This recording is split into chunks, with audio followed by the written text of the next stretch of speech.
News 46 is brought to you by Comfort Hospice Care, where we give our patients and their loved ones peace of mind, knowing we provide the highest quality of care 24 hours a day, 7 days a week. For more information, call 751-0349. News is also brought to you by Golden Casino Group, where you'll always find great fun, good food, and fantastic entertainment, all at Gold Town, Lakeside, and the Pahrump Nugget.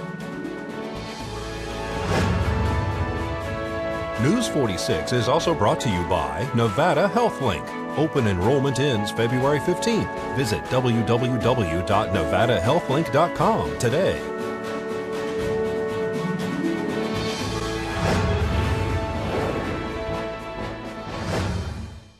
Tonight on News 46, emergency crews responded to a rollover. A new nonprofit is here to help, and we continue our veterans visit to Pahrump Valley High School. News 46 starts now. You're watching KPVM News 46 with Monique Mitchell.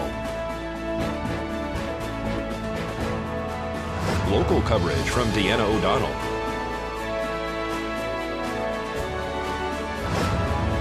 News 46, local coverage you can count on.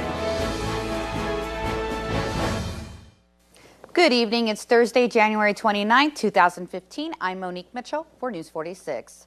Well, a passerby noticed a black SUV on its roof last night and called 911.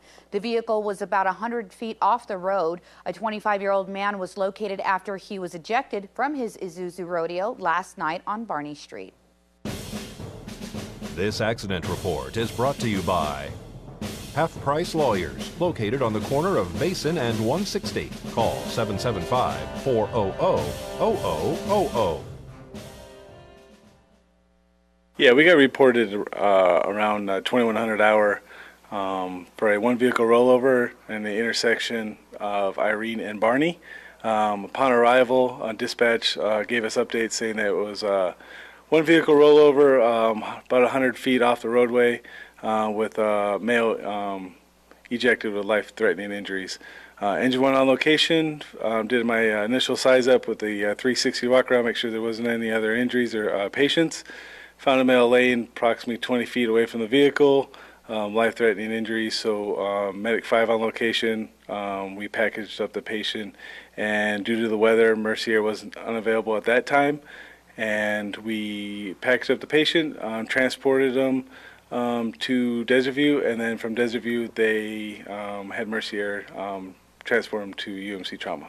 All I know is that he probably wasn't wearing a seatbelt, and he was going probably a high rate of speed and rolled multiple times.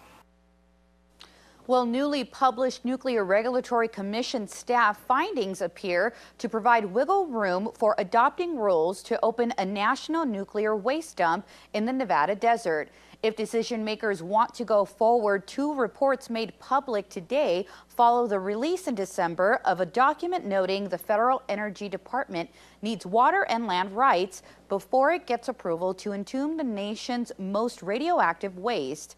A federal appeals court ruled in 2013 the Nuclear Regulatory Commission has to approve or deny a Yucca Mountain project license. Well, beginning Monday, February 2nd, qualifying high school students can apply online for paid summer internships through Clark County's popular Summer Business Institute program. Clark County's Human Resources Department will make applications available on its website from February 2nd through February 27th. To be eligible to apply for the 2015 program, students must be sophomores, juniors, or seniors with a minimum 2.0 grade point average.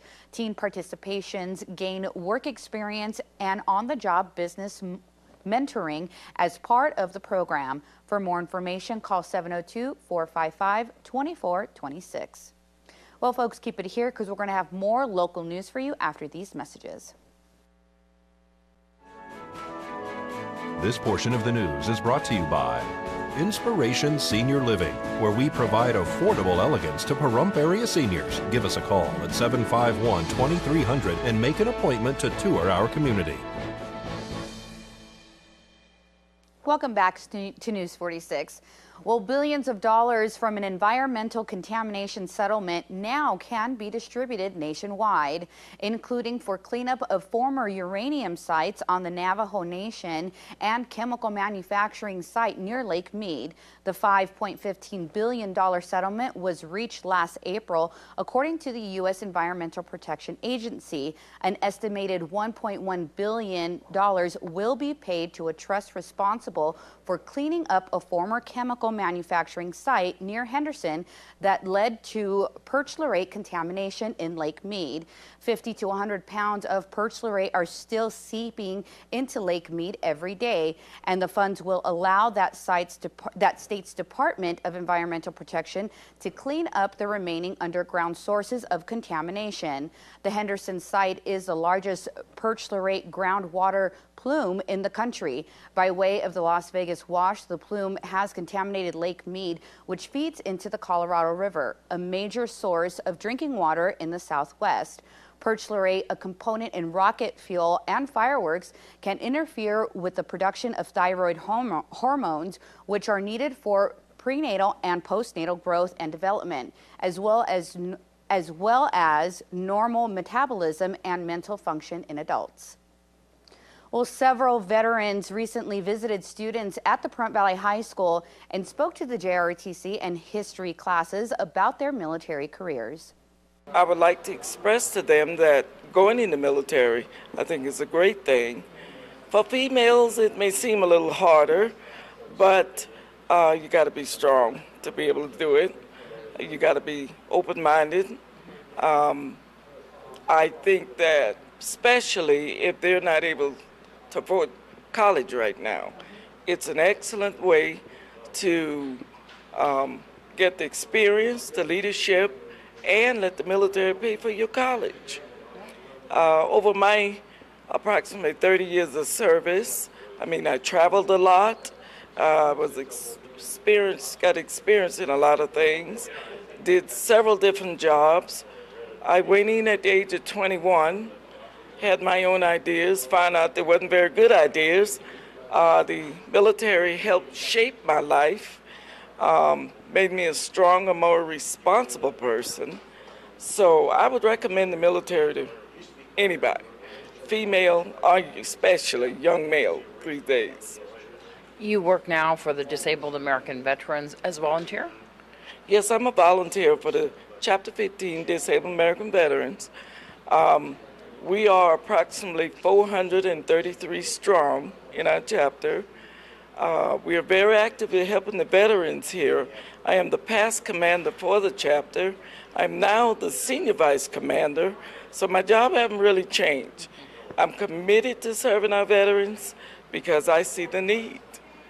A lot of them are, elderly, World War II, Vietnam, amputees, have certain disabilities, and I feel like the ones of us that's still strong enough to do these things, we need to volunteer and help our community. And so the Disabled American Veterans is just one of the many veterans organizations that we have here in town. The kids got to see a little taste of who we have here as far as veterans in our community. How can they find out more? Well, we have, you can always Google, Google have everything. The Disabled American Veterans have the website that you can go on, www.dav.org. We also, Chapter 15, have their own website. And the VFW and the American Legion. VFW, the American Legion, the Marine Corps League, everybody basically have their own website. But we're still as one. The Army says as Army of one, we're military one as far as I'm concerned, because we work together for all the veterans. And there is a new nonprofit starting in town. This one may make things much easier for those in need. ARMS stands for Advanced Resource Method Solutions. And what are you guys doing? You're opening up a new nonprofit here in town. What kind of services are you going to offer? We are offering all services. Basically, in the town of Pahrump, people are aware there are a lot of services, programs, agencies, resources, things that are out there, and there's a lot of people in need. we can't figure out sometimes how to get the person in need to the resource on the first shot. So we want to be that central unit. So we work with the resource companies, the agencies, all the programs in Pahrump. And when somebody comes in with a need, we assign them and connect them through an assessment directly to the resource that solves their problem. So kind of like a hub for all different resources. You're not just limited to any particular thing like welfare or Social Security, but all services. All services in Pahrump. And I chose a nonprofit because I don't think that people should have to pay to be treated with compassion, care, integrity, and connected to somebody who can solve their problems. Give some examples of some people that you've helped and what kind of resources that they've been able to get. Well, and it's simple things. So something to you or I that may be very minor, to somebody else is the end of the world. So I received a phone call from a lady who got my number from a friend at church, and her husband had passed away. There's a lot of the elderly, especially women, whose husbands handle everything. She did not even know that her house was paid for. All I did was look on the assessor's site, it's public information, find out the house is paid for, showed her how she can take the death certificate, go to the assessor, and get this taken care of. She's in her home. She gets to stay in her home. They were able to connect together and get her the services that she needs in her home. Is there any fee for service? No, there's not. It costs nothing. We are a nonprofit for a reason. We don't want you to have to pay. Now, we do accept donations because obviously we have overhead. So we need to have those covers, those bills, things that we're still going to have through grants, donations, fundraisers, all of that sort of thing. You have an office that you just opened in the Kalen Center. Tell me about that. Correct. We are actually in Suite 8 at Kalen West, which is 2340, I believe it is 2340 Calvada on Suite 8. It's the old pain management office. We were donated the office space. So Kalen West and Sharon Kalen, phenomenal. I told her what we were doing. She said it was a wonderful thing and wanted to support it any way she could. So how can people find out more information? We have phone numbers. So I have my email, which is ginger@arms.com.co. We also have the phone 775-910-3451. And they can call anytime or office hours? Anytime at this point. If I don't answer, I might be driving or with somebody else. Please leave a message. I will get back to you. And if they're a provider or organization, give you a call too, right? Same thing, anything. We want to be that central unit to connect to. We want to be able to be that place that somebody can go to, whether it be the resource or the client, and make sure that they're connected. Now let's join Ron Chase with Nevada Public Auction. Today's auction news is brought to you by Nevada Public Auction. Fantastic auction this weekend. This building, once again, is full of nice collectibles. What's really special about this weekend is I have a lot of jewelry for Valentine's Day. Got some gold jewelry, 14 karat, 10 karat, 18 karat, even some platinum pieces, bracelets, pendants, rings. So I got a lot of nice Valentine stuff. And of course, I've got some nice collectibles too. Tons of coins, gold coins, silver coins, key date dollars, Carson City stuff, a nice hubcap collection, and some license plates back from the 20s and 30s. So quite a lot of different stuff in here this weekend. Tell me about that trike. Yeah, there's actually 5 or 6 cars outside for sale too. There's a Honda Valkyrie trike, gorgeous custom trike, that fifth wheel travel trailer, a Ford F-250 pickup truck, an old 53 Lincoln Cosmopolitan. So we got some very interesting cars, but yeah, that trike is just absolutely gorgeous. So people can preview all day Friday and also on Saturday morning. Tell them how they can do that. That is correct. So preview, come on down to the building. We're located here at 800 Margaret Street. So one street past the hospital, right off Highway 372. We're open from 9 to 5 on Friday for preview. And Saturday, the building opens at 9 o'clock. So you got from 9 to noon to come on down and take a look. Like I said, all those cars and all the stuff you see behind us here. They can also go on the web? That is correct. This is actually one of our catalog sales. So you can bid locally or online. So the entire catalog is available now online at www.auctionnv.com, or you can call me here at 751-4867. Today's auction news is brought to you by Nevada Public Auction. And when we return, we'll have Deanna O'Donnell with your news across Nevada. Starbucks Coffee Company and Nevada's Department of Employment Training and Rehabilitation have come together to create the Starbucks Inclusion Academy, a new on-the-job training program at the Starbucks Carson Valley Roasting Plant and Distribution Center that helps people with disabilities gain work experience in manufacturing and distribution. Nevada Governor Brian Sandoval officially launched the program today at the plant in Minden, Nevada.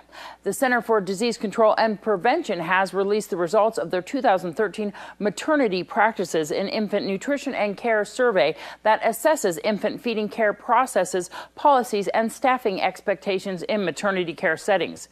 Between 2011 and 2013, Nevada made notable gains in several areas shown to be vital to supporting a mother's choice to breastfeed.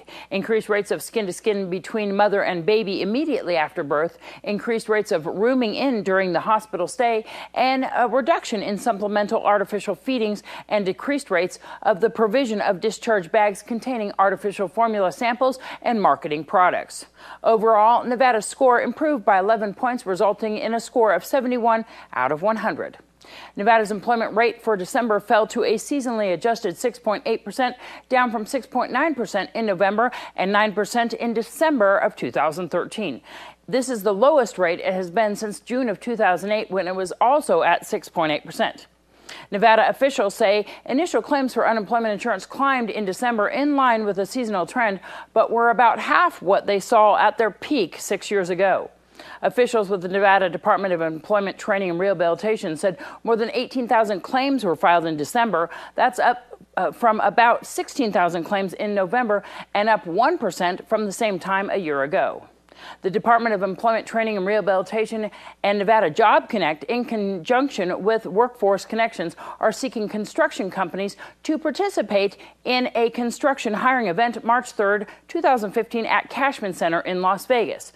The goal of the event is to help employers who are having difficulty finding experienced trade people now that the economy is improving and that they are hiring again. Hundreds of job seekers are expected to turn out to the event, which will offer on-site interviews and provide information about apprenticeship programs. The construction industry was the hardest hit during the recession, losing close to 100,000 jobs. However, the construction industry is on the mend and is projected to add 6,700 jobs in 2014, with an additional 7,700 jobs in 2015 and 8,600 jobs in 2016 and 9,800 jobs in 2017. For more information, call 702-486-7991. I'm Deanna O'Donnell. That's your news across Nevada. Thank you, Deanna. Now here's Courtney Salmon with your Weekend Sports. Weekend Sports is brought to you by Wolfenstein Construction. The boys and girls basketball teams continue to struggle as they lost to Clark High School on Tuesday night. For the girls, stopping Clark's #1 girl, Bobby Floyd, proved to be too much of a challenge. Floyd scored 23 of Clark's 45 points. In fact, Floyd nearly outscored Pahrump all on her own. The Trojans only scored 24 points to end the game, Clark 45, Pahrump 24. The boys lost to Clark High School 62-24. The Clark boys are the defending 2014 state champions and are ranked second in the league under Faith Lutheran. Pahrump travels to Sierra Vista tonight. Sierra Vista defeated the girls team 42-33 in their first matchup and defeated the boys 66-24. Pahrump wrestling continues their winning streak as they defeated Western High School yesterday. Their last home wrestling match will be this Friday at 6 p.m. at Pahrump Valley High School against Clark. This Sunday, it's finally here, the Super Bowl. And it wouldn't be a Super Bowl without some controversy. What is being called Deflategate is continuing investigation over the New England Patriots allegedly deflating footballs in the AFC Championship game against the Colts. Deflating a football allows it to travel farther, make it easier to catch, kick, and throw. The investigation is said to have a few more weeks before anything can or will be done about it. The question really is, if this did happen, how much an effect did it truly have on the outcome of the game? The Patriots defeated the Colts 42-7. Was a deflated ball really the reason the Patriots were able to score 35 more points? Regardless of the controversy, the game is going to be at 3 p.m. on NBC. If you are the betting type, head down to the sports books, where there are over 300 different ways to bet on the game, from the length of the national anthem to what songs Katy Perry will sing in the halftime show. This has been Weekend Sports. I'm Courtney Salmon with News 46. Thank you, Courtney. Well, Nevada Highway Patrol has an update released on a fatal accident. The accident, which occurred on December 19, 2014 at approximately 11 p.m. involved a white BMW 52 8i which was traveling southbound on State Route 160 around mile marker 31 in Clark County, Nevada. For an unknown reason, the driver of the BMW failed to maintain in his travel lane, allowing the BMW to leave the east road edge. The driver overcorrected and struck a fence and caught fire. The driver, who was identified as 26-year-old Edwin Gichuki from Linden, New Jersey, was burned from the fire and transported to University Medical Center in Las Vegas via Mercy Air. Edwin Gichuki was pronounced deceased at the hospital. Conclusion into the cause of death was delayed due to the coroner's investigation, which revealed fatal injuries sustained were due to the collision. And when we return, we'll have your weather with Noah Beacon. News 46 weather is brought to you by your local dairy farmers. Dairy products are very important in maintaining a healthy body. Hello and welcome back to News 46. Today is Thursday, January 29th. Today we had overcast skies with a high of 64 degrees. Your average temperature around this time of year is 59 degrees. Winds were coming from the east-northeast today at 5 miles per hour with gusts up to 9 miles per hour. The UV index today was 1, which is low. Humidity was at 40% today. Sunrise was at 6:48 this morning, and the record high in 1976 was 71 degrees. Well, tonight we'll have showers late in the evening. We'll have a low of 46 degrees this evening, and your average temperature around this time of year is 40 degrees. Winds will be coming from the north-northeast this evening at 4 miles per hour with gusts up to 6 miles per hour, so some low winds this evening. Humidity will be at 69%. Sunset was at 5:07 this evening, and the record low in 1979 was 17 degrees. Well, tomorrow we should be having showers with a high of 66 degrees and a low of 43 degrees. Winds will be coming from the north at 6 miles per hour with gusts up to 10 miles per hour. Humidity will be at 71%. Sunrise will be at 6:47 tomorrow morning, and the UV index will be 1, which is low. 4 hour 7-day forecast. Again, we should be having some showers tomorrow. Other than that, looks like a mostly partly cloudy week. Your high temperatures will be starting off in the mid-50s. Again, it'll be a little lower since we have that rain. It'll be going right up into the mid-60s on Saturday and steadily rising all the way into the low 70s around mid-next week. That looks nice. And then your low temperatures will be starting off in the low 40s. That'll be dropping down into the high 30s on Saturday, going right back into those low 40s and working its way up into the mid-40s around mid-next week. Thank you very much, Noah. Well, folks, that does it for this edition of News 46. I'm Monique Mitchell, and from everyone up here at News 46, we wish our viewers and KACE 95.9 listeners a great evening, and we'll see you here again tomorrow. Until then, good night.